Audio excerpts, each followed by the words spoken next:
Hello, I am Reverend Kenyetta Chinwe, and I am so happy to be here with my sisters Charity Woods and Shanti Moore. We are so happy that you are joining us once again for Reproductive Justice Intentions for Black Lives. The autumnal equinox is here, and our hope is to use the energy of this celestial point to set and empower intentions for and in defense of Black lives. This time is marked by a balance of light and darkness. Today, we will acknowledge the power and properties of the darkness and the light and prepare for the coming night that is winter. To start us off, I will hand it over to Shanti. Thank you. No one searches for the darkness, yet it is the place that all light and life springs from. We have been manipulated into fearing the dark and have been taught to believe that it is the source of all evil. Conditioned by white supremacy, most of us are quick to identify the need for more light in our world, but seldom acknowledge the importance of darkness. Darkness is the space that incubates life, like the darkness of the universe and the planets and stars born within it, like the darkness of the mind that produces thought and ideas, the darkness of the soil that produces vegetation, or the darkness of the womb that produces life. Even personal moments of darkness tend to reveal new life on the other side. Darkness is a creative source that is available for us to work with. As we descend into the darkness of the season, this is a grand opportunity to surrender to the quiet dark and commune with the creative force of the divine. Now turn it back to you, Kenyetta. At the autumnal equinox, as with the vernal, we experience a balance of darkness and light. The light of the equinox is to remind us that light and darkness exist as we coexist, as we prepare to face the long night ahead of us at winter. No matter how dark the night, the promise of light of day is always just beyond the horizon. On this equinox, while we contemplate the approaching darkness, let us remember that light is an ever-present promise. The hope of the brightness of a new day is at the root of our movements of liberation and all of the work that we do for and in defense of Black lives. So today, in this balance of light, we acknowledge that today marks the beginning of its waning and declare that we will care for ourselves and our communities until the light returns. Ashe. And now I pass it to Charity. The fall equinox marks a season of transition and balance as we enter fall and winter and prepare for the darkness to come. As we have lived in a COVID state for almost 2 years, we have faced so much darkness in the form of death, trauma, loss, and separation from community. We also know that Black and Brown communities have been especially devastated in ways we are still discovering. We had hoped that the light would come in the form of relief from this darkness and destruction, and that there could be a return of what we once understood to be normal. But we are reminded that balance is necessary. Creation is not either or, nor we. We are both a reflection of light and dark, and one is as important as the other. The darkness is as important as the light, also providing opportunities for progress, transition, reflection, and evolving. In this incredibly challenging and often terrifying time, we have learned so much about not only ourselves, but also about others, about what we can accomplish in times of hardship, and about how resilient our spirits are.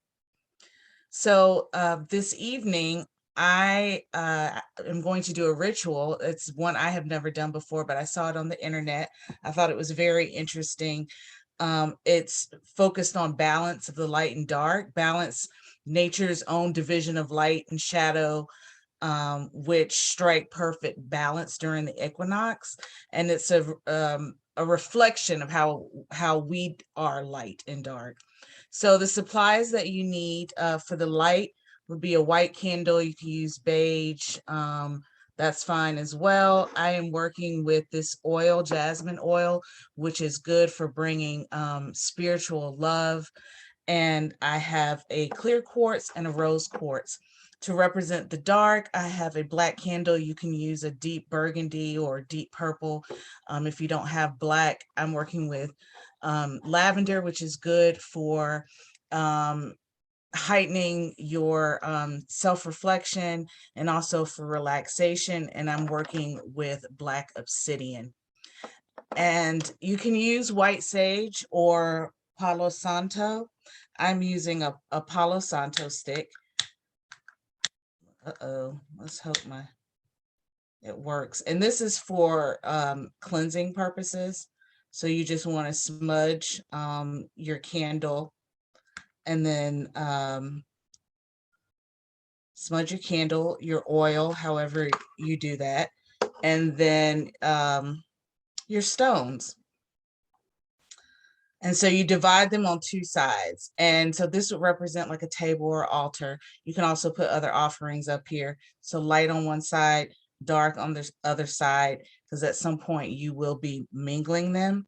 And so you smudge the items you gather, and on the left or yin side of your altar, actually I've got it backwards. On your left side, you put your black, and then on your right side, you put your white. The black, the left side represents yin, and the right yang. And you smudge them. Then you take a deep breath, cleansing breath, just sort of to ground yourself. And you take a moment to focus. And then when you're ready, you call upon your spirit guide, creator, ancestors, to help you discern which items on the light side of your altar are ready to be moved to the shadow side, and vice versa. So when we light our candle, we light our white candle, and I know this is a little bit longer than our normal rituals, but I thought, as I said, it was a bit interesting. So, so you sit your stones down, and you focus on connecting to spirit, and then you mix the sides. So you start to sort of move your oil and your stones about from side to side, and you just sort of play with the shadow and the light. I have some natural light coming in, but this is something to do perhaps maybe when it's a little bit darker. But once you mix, you step back and take a look at the alchemy of the light and the shadow. And that's what this ritual sort of focuses on. And then some of the questions that you may ask yourself, you take a moment to breathe and connect, and just ask yourself a few questions, around your awareness and what you're experiencing, what you're facing right now, what you feel like might be darkness in this moment, but what are the opportunities in darkness? How can we be comfortable in that darkness, and what can we learn in that darkness, and how can we play with that? This is a moment of us to sort of be in that space where we can transition evenly between light and dark. And so this is something to just sort of play with, your oils, your stones, the light, and I always, on my altar, I keep a white candle and a black candle, and I keep them on opposite ends of my altar. So this is just something that's just the basis for you. You can take and use this ritual however it works best for you. Thank you. Thank you, Charity, for that ritual. And thank you all so much for joining us on this fall equinox as we continue our spiritual work for and in defense of Black lives. Be sure to continue to look out for our new and full moon work in this area. Have an excellent fall. Balance your light and your dark, and have a great rest of your day.